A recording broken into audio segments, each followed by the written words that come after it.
This podcast is for educational purposes. Our guests aren't scripted and are free to speak their minds. Therefore, their views and opinions don't necessarily reflect those of BridgeBio Pharma. Also, your doctor is your best source of information about any symptoms you might be experiencing. Please consult a medical care professional about any health questions and concerns. Now, we hope you enjoy the podcast.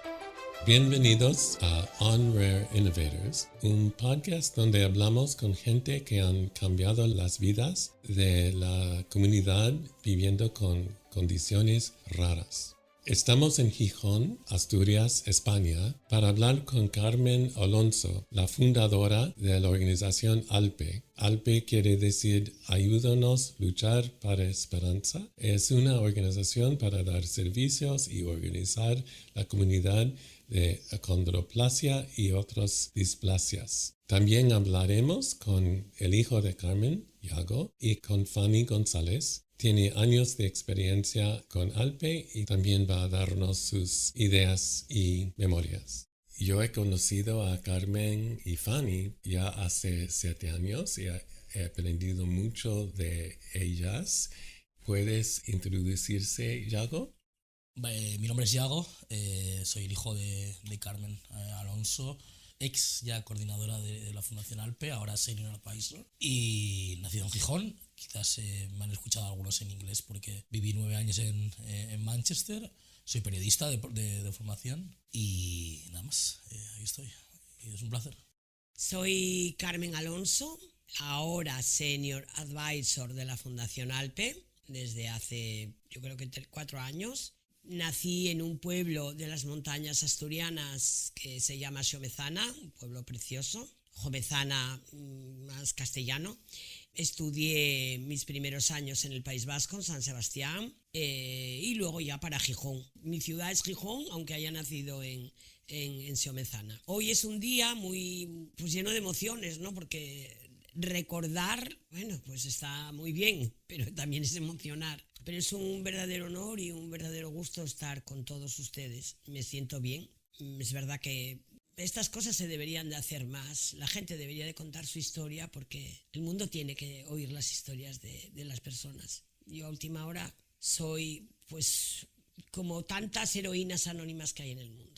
Hola, soy Fanny. He estado en la Fundación ALPE desde el principio como traductora, secretaria, responsable de proyectos, un poco de todo en realidad, intentando apoyar en la medida de mis posibilidades. ALPE me ha dado muchísimo, es parte fundamental de mi vida, un gran aprendizaje, gente maravillosa, y ahora que ya no trabajo en ALPE, por supuesto, sigo estando aquí por amistad y por seguir siendo un poco de apoyo, como siempre he querido ser. Tantas gracias por darnos su tiempo y compartir su historia, su vida con nosotros hoy día. Es muy especial para nosotros. Es muy especial también para mí, pero muy especial creo que para la organización que durante tantos años fui su coordinadora. Bueno, pues hoy estar en compañía de mi hijo Iago. Sí, es muy especial para mí estar aquí. Hoy es la primera entrevista después de muchos años junto con mi madre. Después, yo creo que es la primera después de que se haya dejado de estar en activo en la fundación. Y sí, un honor y la verdad muy a gusto y muchas gracias por la invitación. Entonces, vamos a empezar donde empieza la historia y para mí sería, él iba a tener un hijo o hija y descubrió que su hijo iba a tener o tiene acondroplasia. Entonces, ¿puede guiarnos en la historia de eso? Bueno, es recordar el susto. Bueno, nosotros éramos una pareja normal y corriente, padre de Iago, mi marido Nacho. Yo habíamos estado pues buscando tener un hijo. Yo había tenido un aborto de varias semanas de una niña hacía unos cuantos años y ya pensábamos que no íbamos a tener más hijos. Cuando de repente, bueno, pues nos dieron la noticia y en la 24 semana, que es muy raro por los años que pasaron, vieron que los huesos largos no crecían. Pues en Gijón, que es donde me estaban siguiendo, no sabían muy bien el diagnóstico por la ecografía y entonces nos recomendaron ir a Barcelona. Recuerdo perfectamente, con bastante barriga, aunque eran 24 semanas nada más, el trayecto del avión a Barcelona. Era un domingo y el lunes por la mañana nos veían en un hospital. Ese domingo recorrimos toda la Rambla de Barcelona y yo en cada iglesia que había entraba. Entré hasta en una que Nacho dijo, pero si esa es protestante, y a mí me daba igual. O sea, yo llegaba, entraba, lloraba, que mañana se equivoquen, y volví a salir. Al día siguiente, por la mañana, a las 8 de la mañana, estábamos en la clínica y me hicieron la ecografía de precisión y nos dieron el diagnóstico que me dieron era, tienen ustedes un enanito de circo. Ay, Dios mío, qué horrible. Sí, entonces yo le dije a la doctora, porque era una doctora, usted está hablando de una condroplasia y el adjetivo calificativo que usted le va a poner ahora, su padre y yo y toda su familia, vamos a hacer lo imposible. O sea, Yago, que se llamará así, no va a ser eso que ustedes dicen. Y usted es una analfabeta sentimental y algún día se lo podré demostrar. Y ahí está a lo largo de los años el libro de analfabetos sentimentales. Yago, acabamos de escuchar la experiencia de su mamá aprendiendo que había una diferencia en su hijo, y escuchar palabras tan insultantes describiendo un hijo con acondroplasia y cómo es hoy día escuchar eso. Eso sí, es duro escuchar eso de tu madre la primera vez que un médico habla de ti, en este caso yo sin haber nacido aún. Pero creo que también en los años 90 era más normal escucharlo, quizás porque la sociedad o los médicos no estaban acostumbrados a las displasias, más concretamente tampoco en la acondroplasia. Quiero creer que no está pasando ahora, pero sé de primera mano, porque mi madre me lo dice, que en algunos casos sí pasa. Pero bueno, es la sociedad, es el mundo que nos ha tocado vivir, luchar y plantarle cara. Y yo prefiero saber la realidad como es, cruda, y no vivir en una burbuja de que todo está bien y que todo es felicidad, ¿no? Justo al salir del hospital no había teléfonos móviles. Entonces, bueno, lo típico, pues llamas a tu casa. Y llamé al número de teléfono de mi madre, estaban mis hermanas allí esperando también un poco qué pasaba. Y se puso primero mi hermana y bueno, pues yo llorando, ay. Y yo le dije a mi madre, mira que va a ser un niño con enanismo, porque fíjate, porque a mí. Y entonces mi madre me dijo, hija, tú que tienes más que otra mujer, bienvenido sea a nuestra casa. Tú que además siempre estás trabajando con gente con más problemas o menos problemas, pues bienvenido sea a nuestra casa, pero tú no tienes más que una mujer. Y yo pensé que mi madre no me quería. Y en realidad mi madre me dio una lección de vida. Mi madre muy sabia. Sí, su mamá muy sabia. Sobre todo especialmente porque mi madre era una señora de un pueblo de aquí de Asturias, de montaña, vaqueiro. Bueno, pues con su formación, yo soy la última de 6 hermanas, que bueno, vivimos 5. Entonces, yo no soy Carmen, soy la nenita, porque era la más pequeña, porque yo nací cuando mi madre era muy, muy mayor. Mi padre ya no vivía. Es verdad que me dio una lección, me dio una lección de vida. Yo durante un poco de tiempo estaba pensando. Es verdad que su padre me decía, bueno, pero no te preocupes, mira, va a poder y tal. Y yo solo pensaba en lo que me estaba diciendo, en lo que me había dicho mi madre, que no entendía cómo tu madre te pudiera decir eso. Hasta que en realidad tardé un poco en entenderlo, no fue tan rápido. Pero es verdad que fue una verdadera lección de vida. Su madre dijo que ya estaba trabajando con niños con diferencias y estamos interesados en aprender del trabajo suyo en ese momento. Bueno, trabajaba en una escuela, entonces coordinaba además una escuela infantil de niños de 0 a 6 años, estaba muy metida en el mundo de la educación, trabajaba también con niños con discapacidad. Entonces, bueno, mi madre por eso me lo decía, es mi pasión, han sido siempre los niños, ha sido siempre la escuela, o sea que mi madre era conocedora, lógicamente, de mi trabajo y de la importancia que yo le daba no solamente a lo que era el contexto de la escuela, sino a la inclusión dentro de la propia escuela. Y mi madre por eso me lo decía, que yo no iba a tener problema, ya que era conocedora del mundo de la discapacidad. Es curioso esta etapa. Cuando volvimos a coger el avión de vuelta a Asturias, Yago ya no se movía, o sea, había de estar tan asustado. Aquí decimos otra palabra más fuerte, que además que se dice acongojao. Le comenté a su padre, le dije, no se mueve, seguramente igual ya, bueno, dijo, no puedo venir a este mundo así. Al mismo tiempo, tú te das cuenta que ojalá se equivoquen los médicos, pero al mismo tiempo, como no se movía, digo, pues bueno, igual no quiere nacer, porque ya dijo, bueno, ¿para qué voy a nacer? Para sufrir, ¿no? Pero eran como ráfagas de ideas que te vienen a la cabeza. Ahí en ese momento decidí que todas las noches, independientemente de la angustia que yo tuviera, porque eran 24 semanas, eran muy pocos meses, hasta Yago, que nació de cerca de 37, ¿no? Decidí que todas las noches yo hablaba con él y le ponía música. Era cuando empezaba pues todo el tema de la música tan importante que escucharan los bebés, la música clásica. Entonces, bueno, yo hablaba un poco con él y le decía, mira, Yago, mira a ver si tus huesos pueden crecer un poco más. Bueno, y si naces con acondroplasia ya intentaremos hacer lo que sea, pero por favor no nazcas asustado, aunque yo ahora esté asustada. Yo hablaba con mi barriga, ¿no? Con música. Y la anécdota es que, como a los 2 días, fui a ver a una amiga ecógrafa de aquí, de Gijón, y iba con otra amiga mía, con Inés, y con otra chica, con Monse, y íbamos caminando por la calle, y de repente me encontré con una chica que yo conozco que tiene acondroplasia, que es profesora del instituto un instituto de aquí de Gijón, María Ángeles. Y cuando la vi, que yo siempre la saludaba, ella me iba a saludar y yo eché a correr.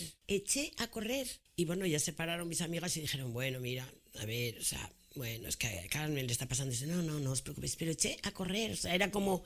Yo nunca había pensado en María Ángeles, una persona con acondroplasia, conocía más gente, pero yo había tenido una compañera en el colegio, pero fue verla y echar a correr, no pude parar. Bueno, luego en el tiempo le pedí perdón.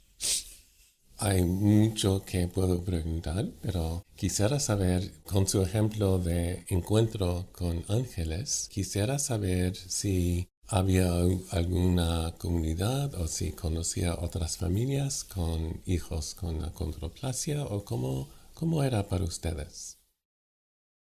Bueno, el susto es tremendo.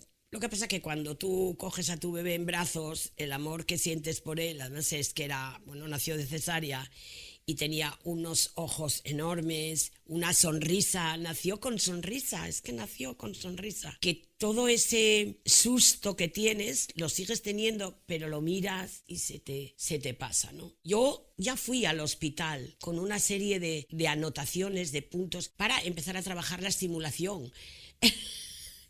Yo había leído lo que había podido y entonces sabía que era muy importante porque nacían con hipotonía muscular, porque no podía levantar la cabeza, porque había que tener... Entonces yo al hospital, que estuvimos 10 días, estaba en lo que se llama la zona de los nidos, como si fuese lo de prematuros, y yo había hecho unas fichas donde... cosas que tenía que hacer en estimulación cuando tenía 1 día o 2 días, ¿no? Porque yo había buscado ya durante tantas semanas, había buscado organizaciones en España y no había encontrado nada.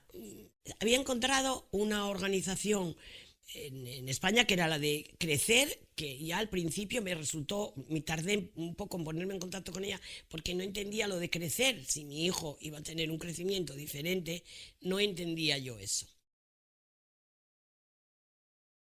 Sí, solo quería añadir que la verdad nunca me había contado mi madre acerca de la música que me ponía antes de nacer en la barriga.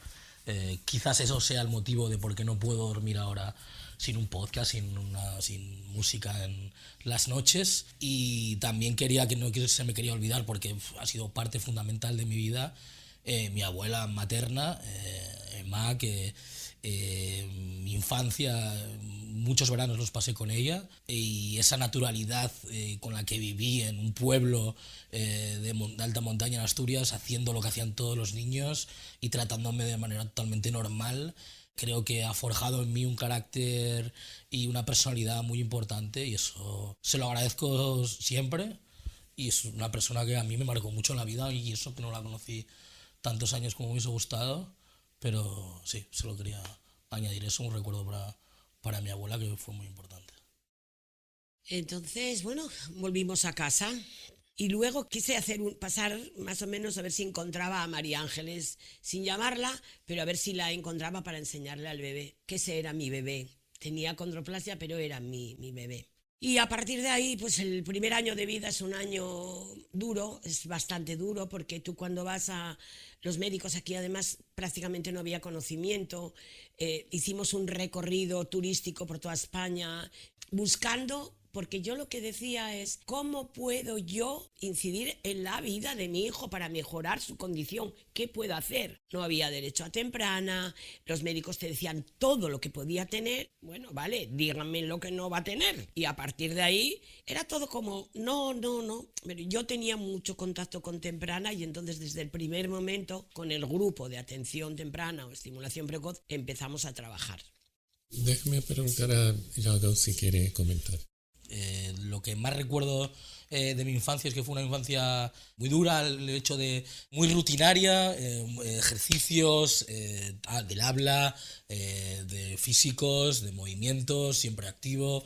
Y lo he dicho antes, se comentaba una anécdota, que cuando fui la primera vez a casa de un amigo, colacao, petit suisse, dulces, y yo llegué a casa y le dije, mamá, somos pobres, porque no había comido nunca este tipo de cosas, porque mi madre era muy estricta con la nutrición, y siempre eso es lo que le recuerdo de esos años, aparte de, ya iríamos al colegio y todas esas cosas, que bueno, le dejo ahí a introducirlo, pero sí.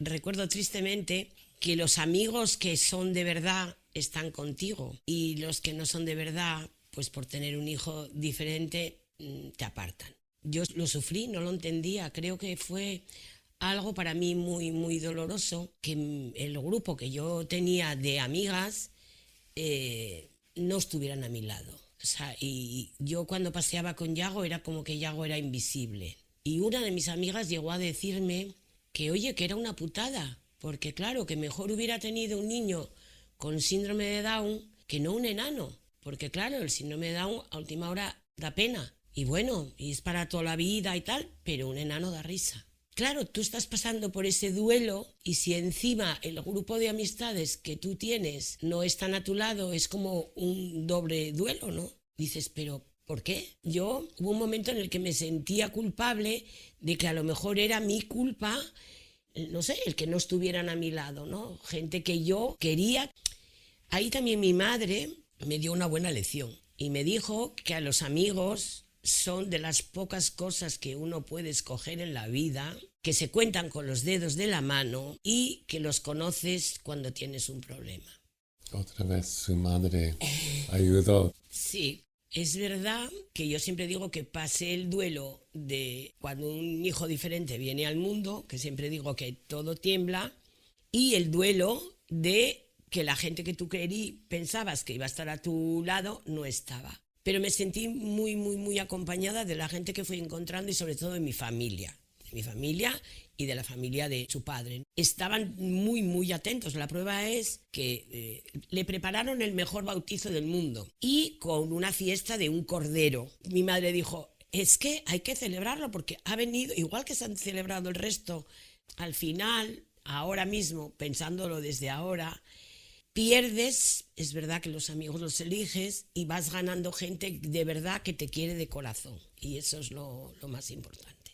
Entonces, Yago mencionó que tenía mucho cuidado en lo que le dio de comer y actividades y muchos ejercicios, dando mucho apoyo a su hijo. Y hay otros aspectos de la juventud de Yago que quiere mencionar.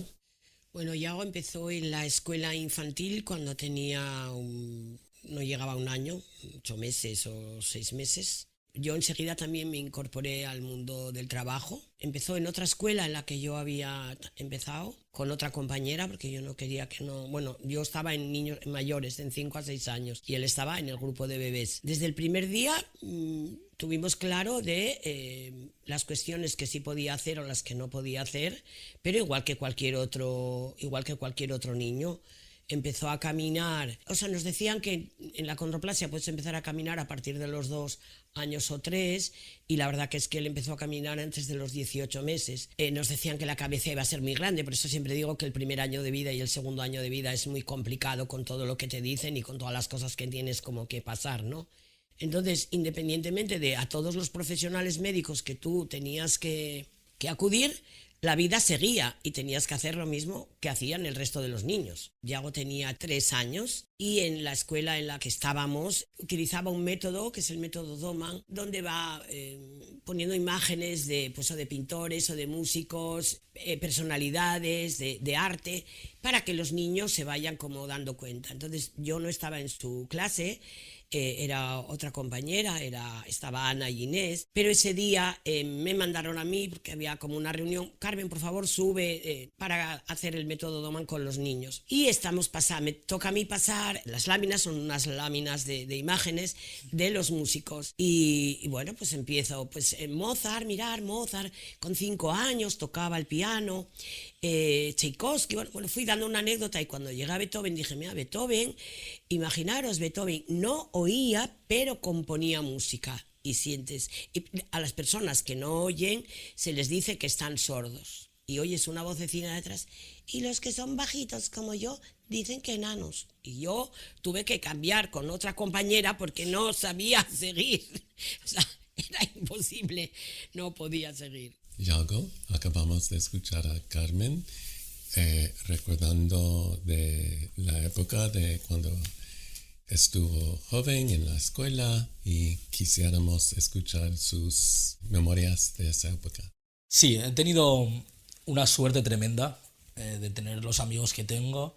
Mi grupo de pachanga de waterpolo son mis amigos desde la primaria. Somos un grupo de 20 chavales, de chicos todos, aunque las chicas han empezado a unir después, y hemos sido muy feliz con ellos en mi infancia. Soy la persona en la que soy gracias a ellos.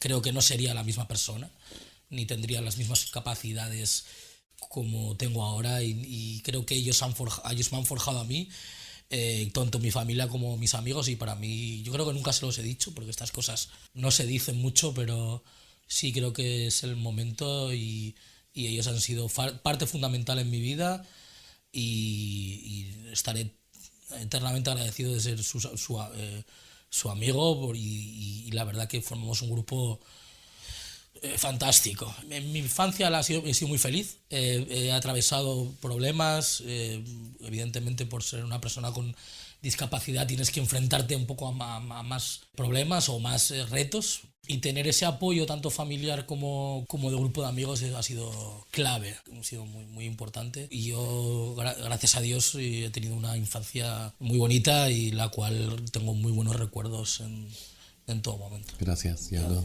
Entonces, una pregunta, Carmen. ¿Era la experiencia de perder amigas una influencia en la decisión de establecer una organización, porque ya sabía que necesitaba encontrar a su gente? No. La pérdida de las amigas fue, un duelo para mí, y lo pasé, y fui encontrando, porque yo siempre tuve muchos grupos. Mis amigas de siempre fueron un poco las que perdí. No, la búsqueda de encontrar una organización surgió, yo creo que desde el primer momento en que nació Yago, yo quería información. Entonces había muy poca información. Así todo, yo teniendo Yago 4 meses, fui a un congreso de una de las organizaciones de aquí de España, de la organización Crecer. Fui al primer congreso con 4 meses Yago. Y yo siempre buscaba también todo el tema de investigación y sobre todo de la inclusión. Yo no entendía por qué no había atención temprana cuando era tan importante para nuestros niños, y sin embargo los grupos de atención temprana no lo contemplaban. No entendía por qué te lo tenía que mirar primero un médico, luego el otro, y ninguno de ellos se ponían en contacto para saber un poco qué te tenían que decir. yo buscaba qué había en otros países. ¿Qué era lo que había? Me puse en contacto con Estados Unidos a través de una amiga que trabajaba en Nueva York. Pues mandamos una carta y Little People me contestó si aceptaba a mi hijo. Mi hijo tenía 5, 6 o 7 meses, ¿no? La misma organización de aquí de España también me preguntó qué tal iba en la escuela y tal. Acababa como de nacer. Entonces yo quería algo diferente, pero que tratara, digamos, la condición desde una perspectiva global, integral, como yo pensaba que se debía de trabajar. Entonces era la falta de información, que no podía encontrar información, es como criar un hijo con acondroplasia. Entonces, ¿qué eran los primeros pasos de formar la organización que creció a ser ALPE? Bueno, yo creo que fue como una suerte, ¿no? O sea, es como que se puso en mi camino. Yo había hecho venir a Gijón a la asociación Crecer, que era la asociación española, y se llamaba María Antonia, hicimos una pequeña reunión con algunas de las personas que yo había ido contactando en Asturias que tenían displasia esquelética, algunos y otros acondroplasia. También había alguno hipofisario. Y vino aquí la organización con las ideas que yo podía tener, que luego a mí me llevaron para dar una charla en su organización en Sevilla. Pero a mí me parecía que como que faltaba. Y la suerte sonó porque una amiga mía, se descubrió el gen que muta la acondroplasia. Entonces, en una de las reuniones médicas, yo pregunté que cómo estaba esto del descubrimiento del gen, que qué iba a pasar, que si se iba a investigar, que si eso iba a significar una mejoría de la condición de nuestros hijos. Y bueno, me dijeron que estaba lejísimos, que qué va, que eso era imposible. Wow. Bueno, estamos hablando de que igual Yago en esa época todavía tenía como 18 meses, o sea, que es que iba todo como muy, muy rápido. Por eso siempre digo que hemos sabido compaginar estas cuestiones de Yago con lo que yo iba pensando. Me puse en contacto con los osteópatas, fuimos a Francia, tenía un pediatra que era un pediatra que trabajaba mucho la medicina alternativa para no estar todo el día medicando. Todo el tema de la estimulación y así, bueno, pues fui también contactando con algunas de las otras familias de niños que fueron naciendo en Asturias. Y un día me llamó por teléfono una amiga, que había en Madrid un niño que había nacido y que su padre había creado una organización para la investigación y que se llamaba Miguel López, que es nuestro patrono. Entonces, a través de la sexta amiga, me puse en contacto con él. Lo llamé, le dije que yo creo que tendría entonces ya como 6 años o así, que sabía que había nacido su hijo y que estaba investigando en torno a la acondroplasia y que como a mí los médicos me habían dicho que eso era imposible, que quería saber si me podría poner en contacto con él, que yo viajaba a Madrid. Y entonces él dijo: ¿tienes un niño con acondroplasia? Digo, sí, se llama Yago. Dice, pues la próxima semana vamos a veros. Viajamos a Asturias. Y entonces pues quedamos con Miguel López, fuimos a recogerlo al aeropuerto. Su hijo se llama Javi, su mujer Juanita, y estábamos esperándolo en el aeropuerto de Asturias, que como veis pues es pequeñito y tiene como unas barreras antes de salir. Entonces, bueno, pues salía Miguel con Javi en brazos y Yago ya, hola. Y Miguel López dijo, este niño está perfecto, yo quiero que Javi esté así. ¿Qué es lo que estás haciendo? La verdad que yo no podía parar de llorar, ¿no? Te emociona saber que te están diciendo que lo que estás haciendo es que el niño está muy bien, es verdad, ya no había tenido nada, porque estaba muy cuidado, es verdad que estaba muy, muy cuidado. Cuidábamos absolutamente pues todo. A la escuela él llevaba en vez de llevar bocadillo, llevaba pues eso, pimiento rojo, pimiento verde, manzana. Las terapias las hacía siempre, íbamos a música. Bueno, tratábamos de que hiciera la vida que el resto de sus compañeros, pero con las condiciones que él tenía que tener, que no pasa nada. Los niños pueden saber perfectamente lo que pueden hacer y lo que no pueden hacer y no por eso no dejan de ser felices, ¿no? Y Miguel me contó que él acababa de venir de Londres, que acababa de conocer a una familia, la primera familia, la familia Press y la familia Lewis. Tenían una niña, Steffi, 6 meses mayor o 7 que Javi. Habían empezado la investigación, habían creado un centro de investigación que se llamaba Prochón el primer centro. Habían empezado a crear dentro del Instituto Weizmann en Tel Aviv y que estaban con ratones con acondroplasia. A mí se me iluminó la vida, porque diciendo, madre, alguien empieza a investigar, alguien va a ver más cosas. No solamente el pensar en un tratamiento, sino en pensar en la mejoría, en la espalda, en temas de la cifosis, en las tibias, en las extensiones de codo, en los engrosamientos de rodillas, en la postura, en el caminar. Me parecía que se me había abierto una puerta, como que se hubiese abierto el cielo.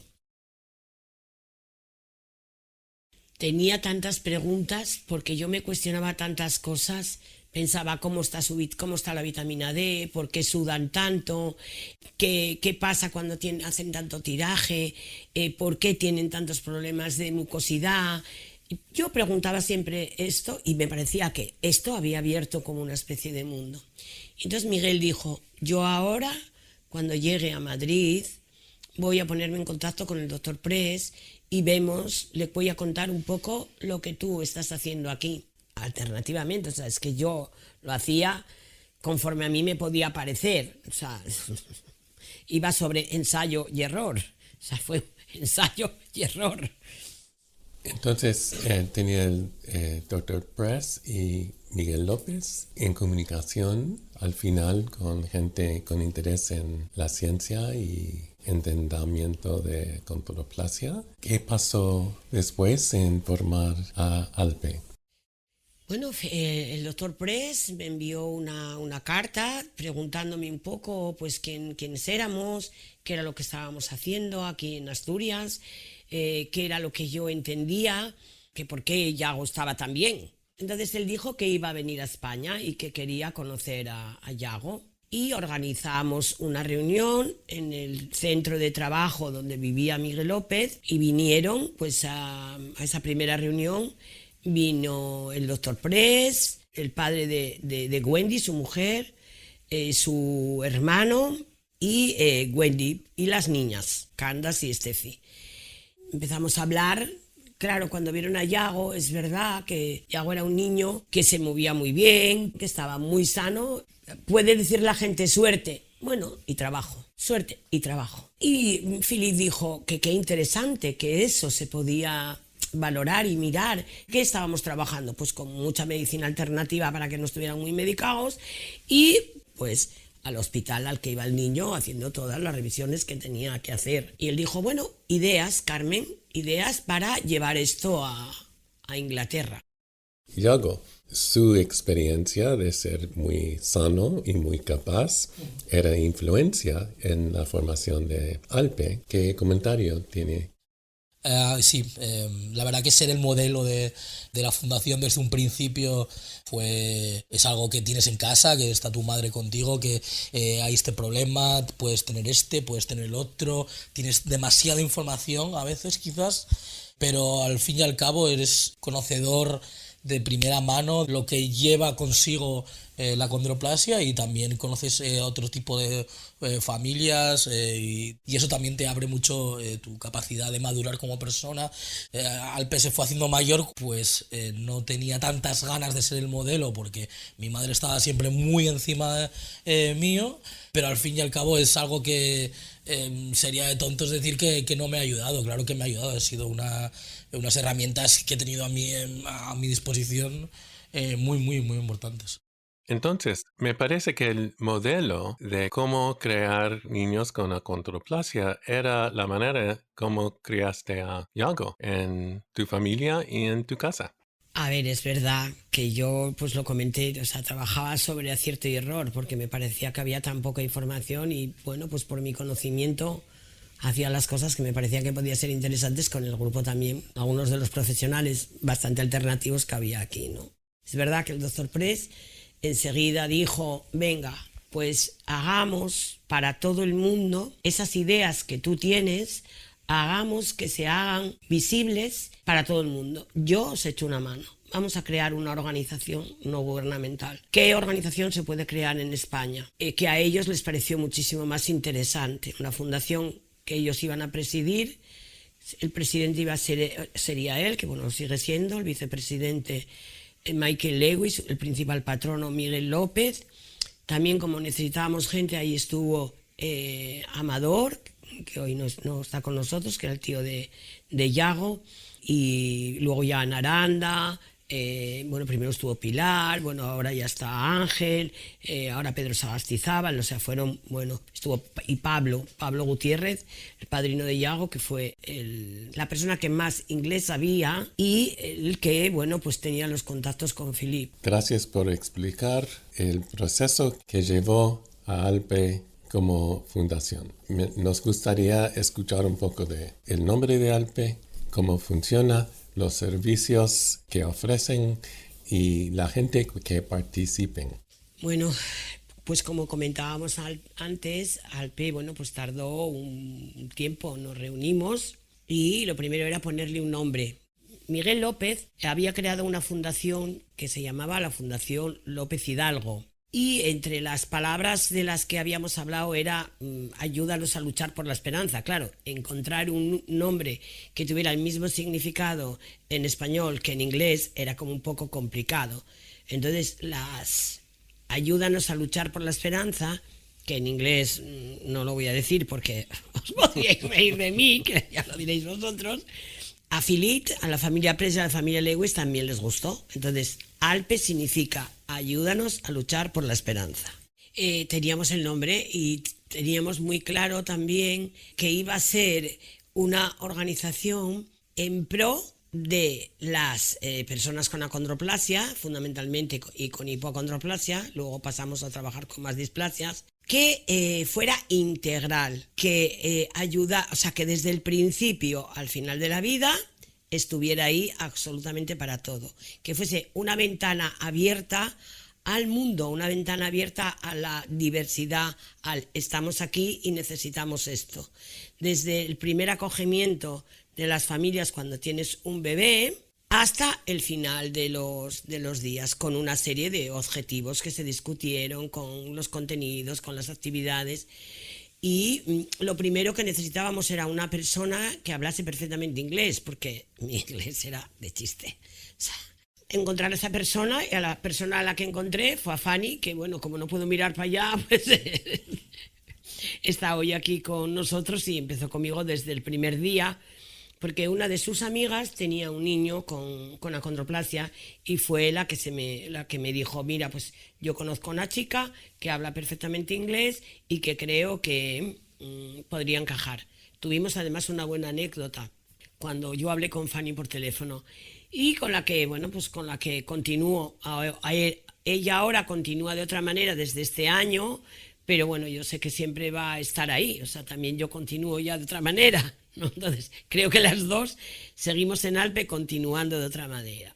Alpe es una puerta abierta a todo el mundo.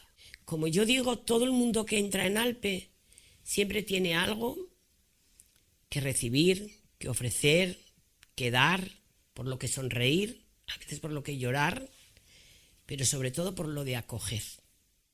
Y un equipo pequeño que era pues una pediatra, un especialista en fitoterapia y una fisioterapeuta, ofreciendo ya servicios desde el primer momento totalmente gratuitos a las familias, bueno, y la psicóloga. Atención directa, lo de face to face, que ahora está como muy de moda, ¿no? La importancia que tiene el no sentirte solo, el que puedas llegar a un sitio e independientemente, aunque estés en tu hospital, del sitio donde vivas, llegar a un sitio donde todo es integral y donde tiene tanta importancia el que preguntes, aunque sea por el dedo del pie, que te van a contestar como si preguntas por el sentimiento de tu nariz. Porque lo importante es que los profesionales que empezaban a trabajar con nosotros entendiesen que era todo global, que importaba tanto lo que pasaba en la escuela, tenía tanta relación con la fisioterapia, como con la logopedia, como con la psicología, como con la ortopedia, como con la pediatría. Cuando le conocí, me dio cuenta que en su manera de portarse con la gente se puede casi ver el amor que empieza con usted y sale a la otra gente. Y Quisiera saber cómo lo hace y quisiera que Yago también nos dice su experiencia y Fanny su experiencia en eso. Es cómo una persona puede tener tanto amor para la otra gente que casi se puede verlo por el aire. ¿Can I start? Yes. Creo que para mi madre es mucho más que un trabajo, es su vida, su legado el día de mañana cuando nadie estemos aquí, ninguno de nosotros. Creo que es más que un trabajo. No conozco a nadie que ame su trabajo como mi madre ama el suyo. Y eso es algo que a mí me gustaría amar mi trabajo el día de mañana, igual que mi madre ama el suyo. Creo que es su vida, ha apostado todo, lo ha dado todo. Le ha costado muchas alegrías, muchos disgustos, mucho sufrimiento también, pero al fin y al cabo es su obra, su trabajo.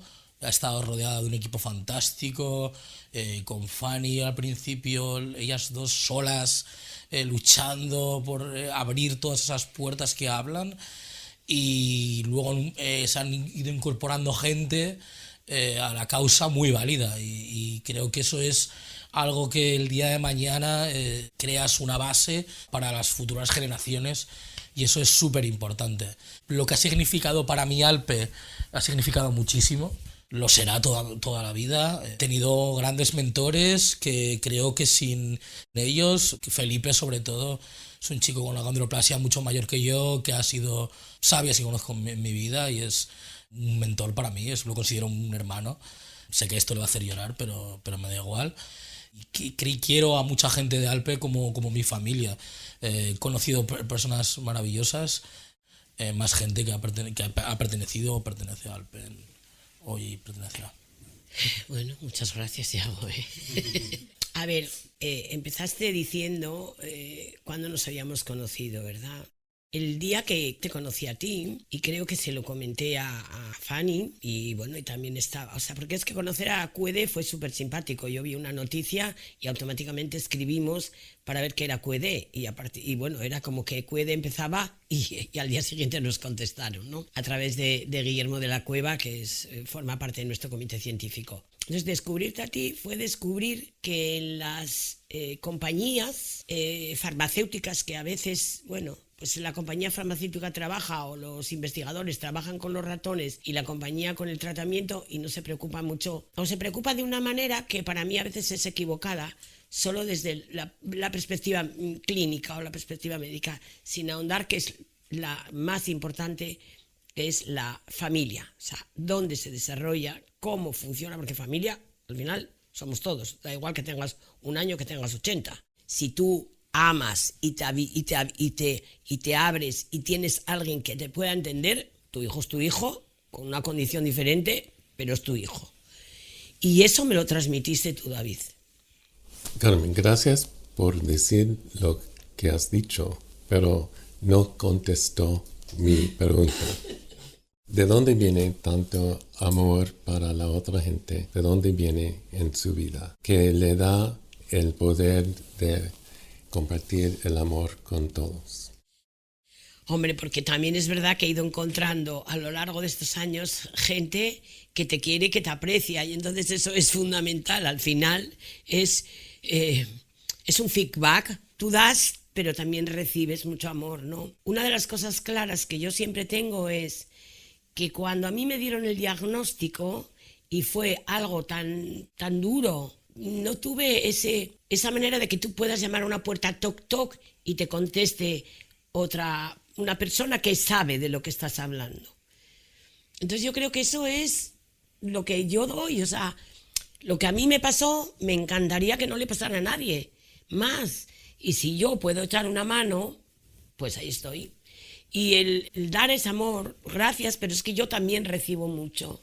O sea, y a lo largo si cuando Yago iba a nacer, a mí me cuentan todo lo que iba a pasar, no me lo hubiera creído. O sea, a mí Yago me ha enseñado y me ha dado tantas cosas que yo creo que también debo de darlas al resto de las personas de la sociedad, y hacer entender a la sociedad que a veces los caminos no son rectos y que hay muchas curvas y que te caes muchas veces, pero levántate, y si tienes a alguien que te eche una mano para levantarte, pues ya está.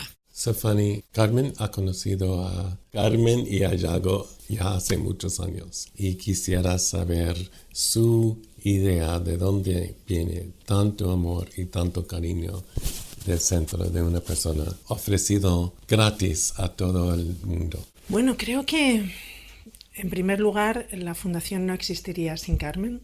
Ninguna otra persona podría haber conseguido lo que ella consiguió.